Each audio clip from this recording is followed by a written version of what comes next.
Hi guys, good evening. Welcome back once again to the EdWord. I'm your host Eddie, and in tonight's video I will be discussing what I thought of tonight's most recent episode of Fear the Walking Dead, which premiered earlier tonight on AMC. I gotta say, you know what? It was pretty good. I really liked it, but I was pretty caught off guard by that final scene. And before I start gushing about it and talking too much, please be warned that this video review will be full of big spoilers regarding this episode. So if you haven't watched the most recent episode of Fear, do not keep watching or listening to this video, as I will be going into big spoilers. So you have been warned. That being said, we got to see a little bit more of what life was like in the Brokejaw Ranch. The Clark family is really trying to assimilate, despite the fact that one of the people they live with is this one-eyed psychopath who just has like these bizarro issues with him, and his family and community don't seem bothered by it. And I love how Madison is becoming such a don't take shit from no one type kind of person, because she was willing to compromise before in the first two seasons, and now she's gotten to a point, and it's probably Travis's death that has got her to this point where it's like, I'm not going to take shit from anybody, and you know what, I am going to be an unlikable person to anybody who threatens my family. And that is what she told old man Otto, and I was like, all right, I like seeing that. I like this that makes a lot of sense, that she's finally, like, I've had enough of your shit kind of attitude. And, she's also laid down the law with Troy. I am curious, though, as to why she's going along on this recon mission to look for the original search party. And I also thought it was interesting how they went out there to the helicopter crash site, and nobody knows who this potential foe or threat could be. I thought they were going to reveal to us in this episode. My understanding was they were going to reveal to us, they're going to, like, Otto is going to tell Madison, life may seem all peaceful here, but we're secretly at war, or we secretly have this conflict or tension with this other group nearby. But nobody seems to know who this other group of survivors might be, or why they shot at the helicopter in the first place. Nobody seems to know. So this will be interesting to see how it turns out for this ranch and for Madison and her kids. I also thought it was funny how the Bible study group turned out to be just a bunch of kids getting high, even though it was a little messed up that they had a zombie's head in like a bird cage. But even Alicia, and I think she was laughing not because she thought it was funny. Well, she may have thought it was funny, but I think it was also just kind of out of shock and disbelief. Like, she starts laughing like, are you serious right now? This is so unbelievable. I think that's, where she was coming from. I was really happy to see that Strand was still alive and out there. He made it to, his mutual buddy, Dante, who's a friend of Thomas's as well. And I think I remember him now from that flashback episode in last season where we see Strand and Thomas first meet, and then a few other flashbacks. I'm pretty sure Dante is there as well.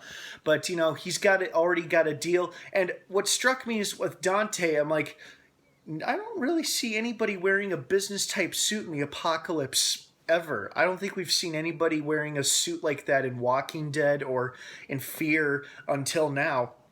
And I'm like, what is going on with this guy? Like, is he still trying to run things like the world hasn't ended? And apparently, he is. Now he's got Strand. He's going to make Strand work for him. And I guess, the reason why he was so distrustful and, resentful towards Strand is because he feels like Strand was a user, a manipulator, and a liar. And he very well may have been or could have been. And I think what Dante didn't like, or what rubbed him the wrong way about it, is that he didn't like how Strand never knew how it felt to be in someone else's shoes. Like, Strand is so self-serving and only cares about himself that he seems to, like, almost lack empathy or lack perspective. And maybe that's what Dante's trying to do. Or maybe Dante really was going to kill him, but then Strand, being the smooth talker that he is, talked him out of it. So he's like, all right, I'm not going to kill you, but you are going to work for me, and you are going to help me make this better here with the water distribution. And Strand kind of had a good point. I mean, if you work too close to your source, if you're offering people something that's right there within arm's reach, what's to stop them from revolting and taking it from you? Now, so this was a great episode. We saw more of Brokejaw Ranch.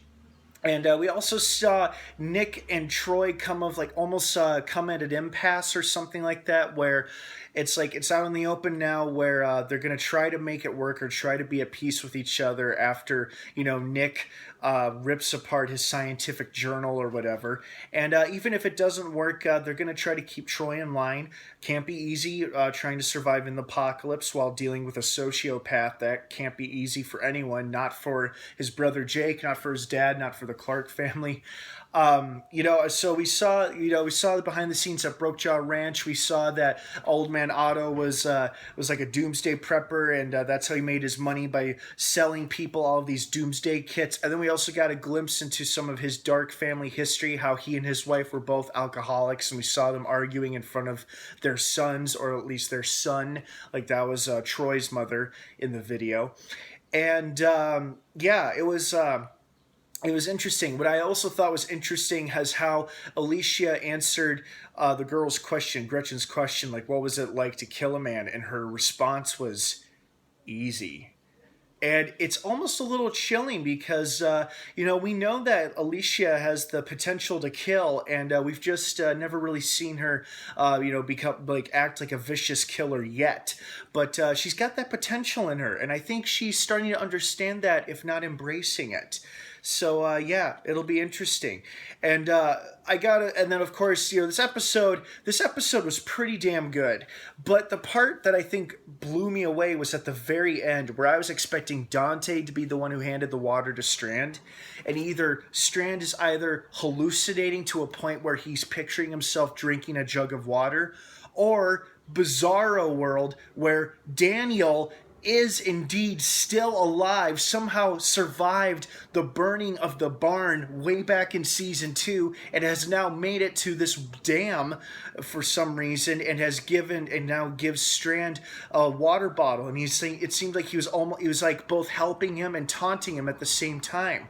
So either Strand is hallucinating or Daniel is still alive. I gotta say, I'm extremely intrigued with next week's episode, because based on the promos, it looks like they're implying Daniel is indeed alive, and we're going to see how he survived the journey from the crazy lady's barn all the way to this water dam where he reunites with Strand. And I'm very, very curious to see what next week's episode is going to turn out, how it'll turn out, and how they'll reveal, if Daniel is alive, how he survived. So we'll see. It's pretty exciting stuff. So overall, good episode. Really liked it, especially that ending scene. And what did you guys think of tonight's episode? Love it? Hate it? Please leave your thoughts and opinions and your feedback down below in the comments section. I'd love to hear from everybody.